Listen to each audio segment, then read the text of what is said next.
grab your favorite cup of iced coffee. I'm drinking some Reese's Pieces iced coffee, and let's hop right in. So the first thing is the Quest 3 has a new facial interface that you can buy from Meta. Now this is real exciting because I really like the Quest 3, but the problem is I wish you could look around at least side to side like the Quest Pro. And that's exactly what you can do with this new one. It's gonna be a whole $40, which isn't really too horribly priced, but it's definitely a little bit more expensive than some people are willing to spend. But if you're using this for mixed reality, it actually makes a lot of sense to use this because it lets you look around and also will help keep your face cooler, which is always awesome. I know I always recommend people getting the face cooling fans just to suck all the hot air out of your face. So these will definitely help out having more airflow and also help prevent your glasses from fogging up. So let me know down in the comments if you would want one of these. I might actually try 3D printing one because I guarantee you someone has already made one on Thingiverse. So let me know. The next thing is Meta copying Apple's homework. So the Meta Quest will be able to automatically extend screens of Windows 11 laptops to digital displays. I'm gonna be honest with you, I kind of want to try this, especially with some games to see how well it works. But on the note of productivity, this will actually be quite interesting and probably really helpful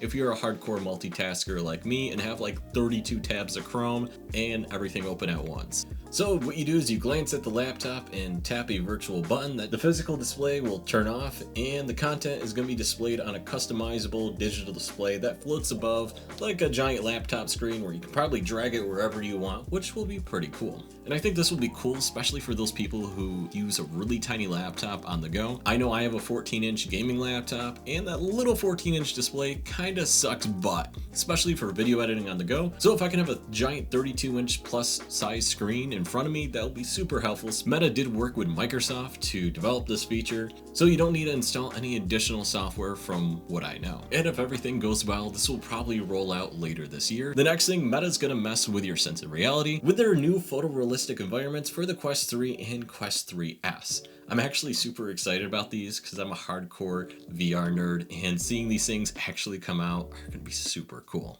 And how realistic they actually are when you actually get to try them. So Meta teased a feature where rooms can be photorealistically scanned with a smartphone and then shared and walked through on the Quest, which I think this will be cool, especially for realtors. Pay someone to show up and walk through. Now you can just put on a VR headset and virtually walk through as many places as they want. There are a few details released on it, but it's most likely going to be AI-based digitalization techniques. Meta writes that it's going to be using a smartphone scanning and cloud-based data processing to actually create these environments. And according to early reports, cloud streaming is used to view and walk through the environments, but in the future they'll probably make an app where you can take these scans on the go. Meta announced a new API that'll give developers access to the camera pass-through view for the first time. The API will allow mixed reality apps to be more accurate and recognize and respond to the environment, individual objects, resulting in a more immersive and useful mixed reality applications, features, and games. And Meta says this API will be released early 2025, so it'll be interesting to see how they actually work and how developers will start integrating this into their new applications and games. So hopefully come then we'll have a bunch of new experiences. We'll see. So if you've been living under a rock, the new Meta Quest 3S, and it's going to be coming out October 15th, which is actually really soon and a lot faster than I actually thought it would come out. It's actually available for pre-order right now, and when you do, you actually get the new Batman VR game for free with it, which I'm actually excited about, and it looks like it's going to be a pretty awesome game. And if you don't know already, the Quest 3S is pretty much the successor to the Quest 2 when it comes to affordability and a cheaper VR headset. Pretty much it's a Quest 3 chipset and a Quest 2 kind of headset that was redeveloped with new cameras, new processor, better battery, and so on. So I will be having a comparison between the Quest 2, the Quest 3S, and the Quest 3 coming up when it does come out. So stay tuned for that. And also a link to a couple other YouTubers that talk about it. So if you're interested, go down in the description and click that. The only downside is I really don't like how they use the Fresnel lenses. I kind of was hoping they were going to use pancake lenses because the Fresnel lenses really aren't the best. I'm happy regardless, and if you really need pancake lenses, you could always just get a Quest 3. If you were the type of kid that would draw on your parents' walls, you can now do it as an adult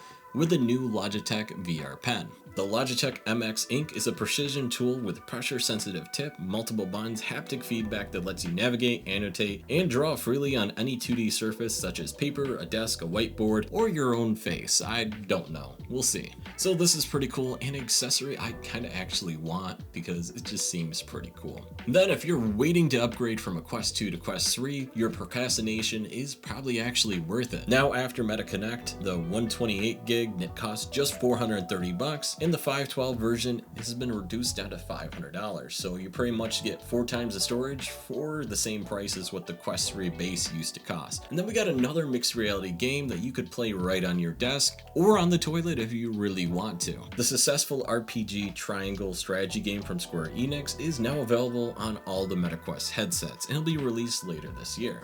It's a turn-based RPG game which will be released on October 31st this year. So if you're into tabletop RPGs, this will be a cool one, especially one that you can take on the go and look like that weirdo in a cafe moving your hands around like a crazy person. So there was a VR news for this week. Let me know what you guys think, and if there's any of these you want more details or anything on, let me know and I'll make a full video on it. And of course the links for all these articles are down below, and of course I'll catch you guys in the next one.